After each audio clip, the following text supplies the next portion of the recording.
लो जी मेरी तरफ तो वीडियो देखने वाले अस्सलाम वालेकुम। अज मैं अपने यामा मोटरसाइकिल की जी है ना जी ट्यूनिंग कराने वास्ते आया वर्कशॉप।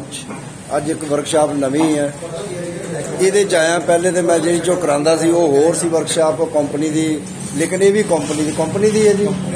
खान साहब खड़े ने जी, इन्हों को मैं यामा लिया। पहले सुजुकी ली सी 110, इन्हों देख के यामा इन्हों को लिया। इन्हों की वीडियो अगे भी बनी मेरे यूट्यूब चैनल से, वो तुसा देखी होनी है।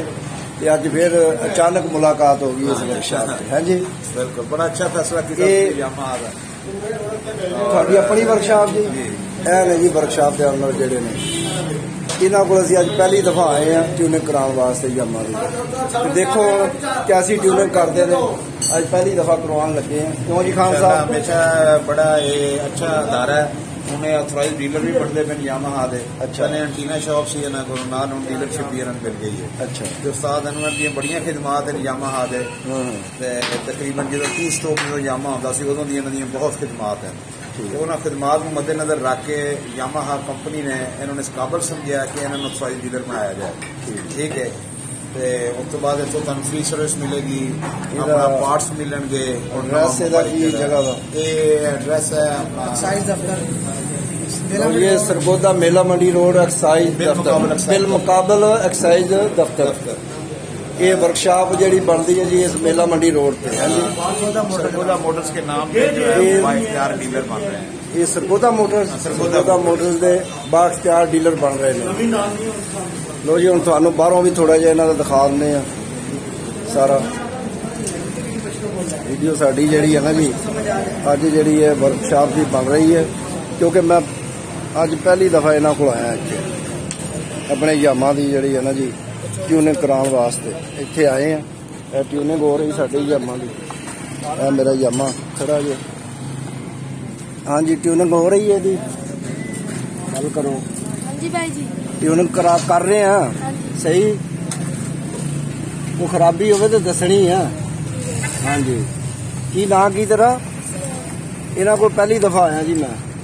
ये बच्चा साडा जिहड़ा ना जी ये खोल रहा यामा कि हुण देखो की कर रहा है पता लगेगा, क्योंकि हुण सारी मोबाइल भी चेंज करवाना है। इंशाअल्लाह ताला जिहड़ा ना जी हुण बाद च पता लगेगा भी ये कैसी ट्यूनिंग कर रहे हैं। क्योंकि यह देखो इन्हां दी दुकान है, यह जिहड़ी यामा बन रही है नवे सिरे बना रहे हैं। पहले इन्हां दी है सी लेकिन हुण दोबारा बना रहे हैं ढाह के।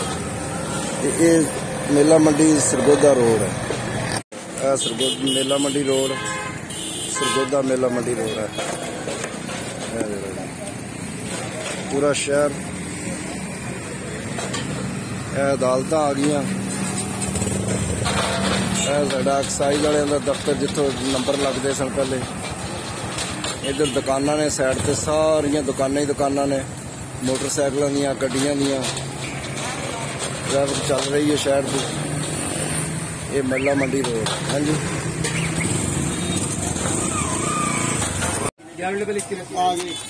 लो जी असी हुण जिहड़ा ना जी पहले मैं मोटरसाइकिल अपना काम करवाया मोटरसाइकिल का, तो हुण मैं घर का सौदा लै रहा।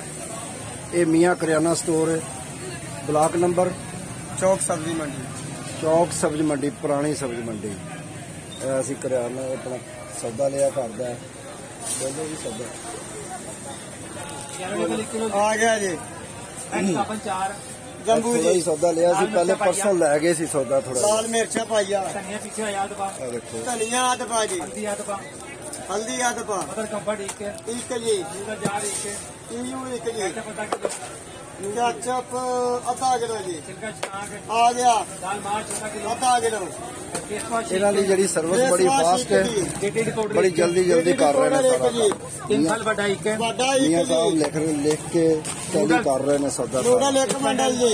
कौरमा मसाला डब्बा लेके बाजार भी दिखाने थोड़ा जिहा, क्योंकि परसों असीं सौदा वड्डा लै गए सी, अज छोटा सौदा लै रहे थे सारा। सौदा तुहानूं दिखाया जी असां। देखो सारा सौदा है।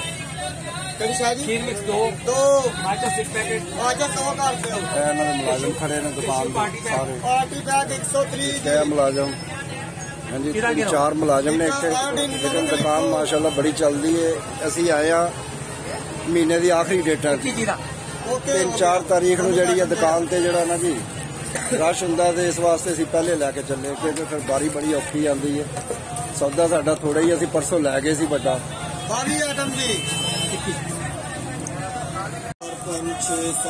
ਬਾਜ਼ਾਰ ਜੇ ਸਾਰਾ, ਇਹਨੂੰ ਪੁਰਾਣੀ ਸਬਜ਼ੀ ਮੰਡੀ ਬੋਲਦੇ ਨੇ ਜੀ। ਇਹ ਜਿਹੜਾ ਇਹ ਸਾਰੀ ਸਬਜ਼ੀ ਮੰਡੀ ਬੜਾ ਮਸਰੂਫ ਬਾਜ਼ਾਰ ਹੈ, ਇੱਥੇ ਰਸ਼ ਰਹਿੰਦਾ ਹਰ ਟਾਈਮ। ਇਹ ਮੀਆਂ ਸਾਹਿਬ ਦੇ ਦੂਸਰੇ ਭਾਈ ਨੇ ਤੇ ਕਾਊਂਟਰ ਤੇ ਬੈਠੇ ਨੇ। ਇਹ ਦੇਖੋ ਜੀ ਕਿੰਨਾ ਰਸ਼ ਬਾਜ਼ਾਰ ਦੇ ਵਿੱਚ। ਇਹਨੂੰ ਪੁਰਾਣੀ ਸਬਜ਼ੀ ਮੰਡੀ ਬੋਲਦੇ ਨੇ, ਚੌਕ, ਪੁਰਾਣੀ ਸਬਜ਼ੀ ਮੰਡੀ ਦਾ ਚੌਕ। ਰਸ਼ ਇੰਨਾ ਇੱਥੇ ਜਿਹੜਾ ਨਾ ਜੀ ਲੰਘਿਆ ਬੜਾ ਔਖਾ, ਮੋਢਿਆਂ ਨਾਲ ਮੋਢੇ ਵੱਜਦੇ ਨੇ। ਸਬਜ਼ੀ ਦੀਆਂ ਦੁਕਾਨਾਂ ਵੀ ਆਏ ਨੇ ਸਾਰੀਆਂ।